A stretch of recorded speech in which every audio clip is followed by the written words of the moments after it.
Sveiki visi sugrįžę į dar vieną video, šiandien toliau apžvelginėsime visas svarbiausias naujienas, taigi gana įdomus mėnesis buvo tas visas Irano ir Izraelio karas, taigi apžvelkime kaip dabar rinka gyvena, ko galima tikėtis, kokios yra svarbiausios naujienos, kurios mūsų laukia ir kokia yra tolimesnė kriptovaliutų ateitis, taigi spauskite like, subscribe šiam kanalui, nepraleiskite jokių mano apžvalgų, visi svarbiausi linkai ir resursai apačioje ir keliaujam tiesiai į apžvalgą.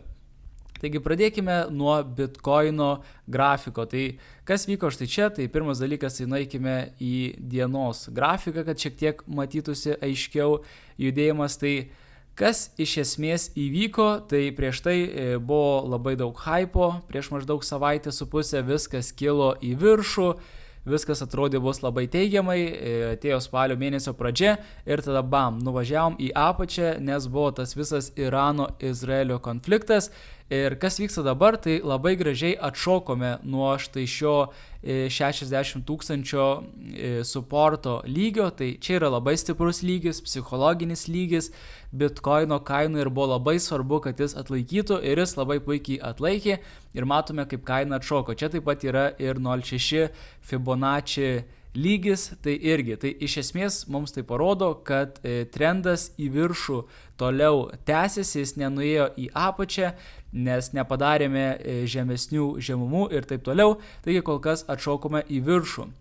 Dabar kas bus toliau, tai sunku pasakyti, mes to viską apžvelgsime ir greičiausiai, kas dabar vyks, tai mano nuomonė nieko įdomaus nevyks dabar ateinančią savaitę, turbūt judėsime šitame range arba galbūt šiek tiek vėl testuosime štai šį lygį, galbūt čia padarysime double bottom, o galbūt šiek tiek pakilsime aukščiau, bet mano nuomonė dabar labiau link mėnesio vidurio, link mėnesio galo nieko įdomaus nevyks, tai sprendžiu pagal naujienas, kurias dabar apžvelkime. Taigi, bet prieš tai pasižiūrėkime, ką veikia visos rinkos, tai sužinosime maždaug, kokia yra ekonominė situacija pasaulyje. Tai pradėkime nuo S&P. Tai ką daro S&P? Tai irgi matome, kad pralaužėme tas all-time highs, tai irgi buvo viskas labai gerai ir dabar šiek tiek pristabdėme. Tai signalizuoja tokia kaip ir trumpa stagnacija, galbūt rinka dar nežino, kur tiksliai ir nežino, ko tiksliai laukti, kas galėtų pastumti rinką į viršų, nes dabar realiai apart rinkimų spalio mėnesį nėra kažkokių didžiulių datų, didžiulės datos jau buvo, kurias mes irgi apžvelgsime, bet dabar kol kas nėra kažko svarbaus priešakyje ir turbūt rinkai tai atsižvelgia ir mes tiesiog realiai konsoliduojamės ties all-time highs. Tai ir maždaug parodo labai gerą situaciją, kas darosi ir su Bitcoinu. Bitcoinas irgi tiesiog atšoko nuo štai šio supporto ir dabar tiesiog tokia minimali konsolidacija be jokių didelių judėjimų. Tai S&P daro tą patį, nueikime į Nasdaq pasižiūrėti, tai Nasdaq irgi buvo akivaizdu, kad buvo paveikta karo, tokio, galbūt ne karo, o konflikto tarp Irano ir Izraelio ir dabar irgi matome šioks toks atsigavimas atgal, bet iš esmės nieko nevyksta, tiesiog stagnacija. Tai iš esmės visose rinkose yra tas pats ir dėl to kriptovaliutų rinkoje irgi yra tas pats. Tiesiog nieko nevyksta, nėra liquidity, nėra susidomėjimo didžiulio iš retailo ir panašiai, nes dabar negauna daug rinka dėmesio, nes paprasčiausiai nieko nevyksta. Tai dabar, kas yra įdomu, pasižiūrėkime į Kinijos akcijų indeksą. Tai iš pradžių pasižiūrėkime, kas vyko ilgalaikėje perspektyvoje. Tai nueikime į savaitės grafiką. Tai kaip matote, čia yra toks neblogas pavyzdys, ką veikė per šiuos metus šitos Kinijos akcijų rinką. Ir ji ėjo į apačią. Nes, pavyzdžiui, S&P, kaip žinote, visą laiką į viršų ir tik pralaužė naujas aukštumas. O Kinijoje dėl labai prastos ekonominės situacijos akcijų kainos ėjo į apačią, nes iš viso ten buvo defliacija ir labai sunki situacija. Ir taip tęsiasi bent jau kelis metus. Ir kas įvyko dabar, tai ką mes ir aptarinėjome ne praeitame, bet užpraeitame video, tai didžiulė Kinijos stimulo banga, kuri štai taip tiesiog privertė šauti rinką į viršų.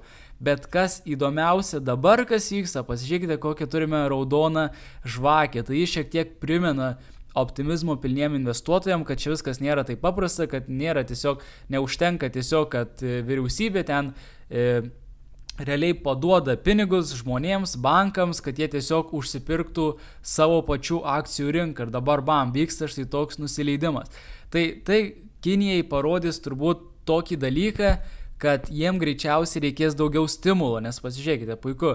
Pirmas paketas padarė visai neblogą jiems grąžą, tai reiškia, akcijų indeksas pavažiavo gana nemažai į viršų, čia iš tikrųjų čia žiauriai daug pavažiavo į viršų, kaip per kelias savaitės, net 30%, bet dabar vėl važiuojame į apačią ir vėl investuotojų pasitikėjimas savimi vėl sumažės ir taip toliau, tai greičiausiai, jeigu taip ir tęsis, tai reiškia, kad Kinijai reikės daugiau stimulo, daugiau stimuliuoti ekonomiką ir jie tą praeitą kartą ir sakė, kad jie daro dabar gana palyginus nedidelį paketą ir jeigu reikės toliau gelbės kabutėse savo ekonomiką ir vis stimuliuos toliau ir tai yra bullish rinkai, nes tie pinigai vis tiek jie visur išsivaikščios, jie nueis tikrai ir į kriptovaliutų rinką, nes Kinija vis tiek yra antra pagal dydį ekonomika pasaulyje. Tai šis indeksas mums parodo, kad greičiausiai jiems reikės daug daugiau stimulo, nei jie daro dabar, nes štai turime štai tokią raudoną žvakę po pradinio stimulo. Tai įdomi gana situacija su Kinija.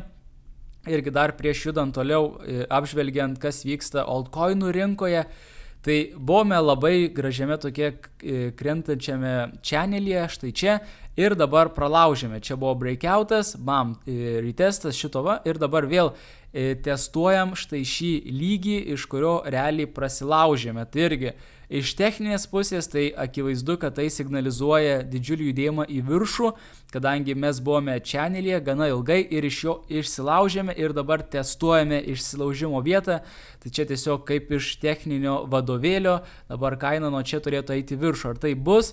Neaišku, greičiausiai tikėkime, kad tai bus, bet vis tiek abejoju, ar krisime žemiau šio lygio, nebent vėlgi, jeigu turint omenyje, kad neįvyks kažkokie netikėti konfliktai, tai greičiausiai nekrisime žemiau ir turbūt būsime arba konsolidacija, arba po truputį vis tiek grindinsime į viršų. Tai dabar paliekant rinkas nuo šalyje ir judant šiek tiek prie naujienų, tai irgi yra toks Dan Tapiero labai neblogas analitikas, ir irgi hedge fund manageris.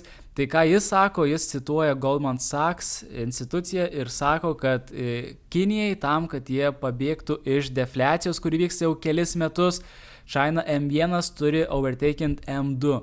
Tai M1, tai čia yra kalbama apie pinigų pasiūlą, tai M1 tai yra iš esmės pinigų pasiūla, kuri yra, tarkime, eurai dabartiniai cirkuliacijai, tai reiškia banknotai, monetos ir tuo pačiu, kas yra banko sąskaitose, tai tokie grinai, kas vyksta cirkuliacijų pinigai, o M2 jau yra tokie pinigai, kurie dar plus tie, kurie yra rinkose, tai reiškia visi cirkuliacijos pinigai ir dar plus rinkos pinigai ir taip toliau.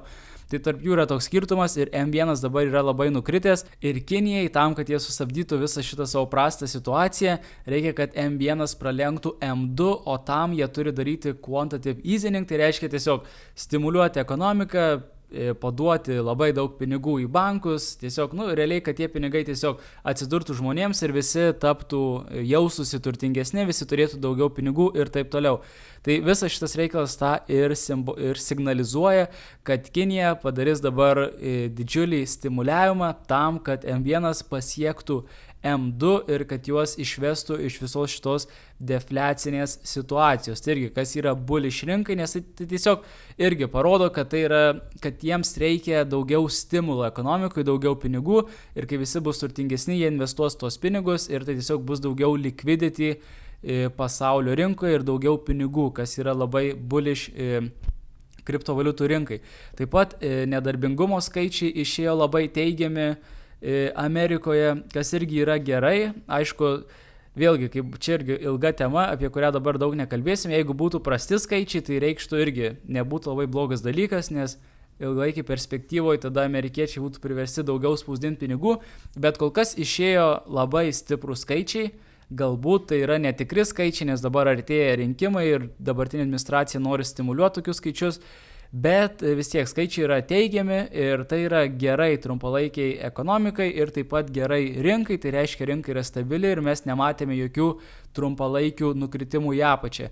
Vėlgi su prezidento rinkimais įdomu, kad Trumpas pasiekė realiai nuo to laiko, kai jie ilgą laiką, kai Kamala čia pradėjo kandidatuoti, jie buvo labai apylygiai ir dabar pasiekė beveik rekordinį skirtumą kaip potencialaus laimėtojo, tai reiškia, jis turi 52,8%, kad laimės, o Kamala turi tik 46,7%, yra didžiulis skirtumas, tai per čia žmonės stato savo pinigus.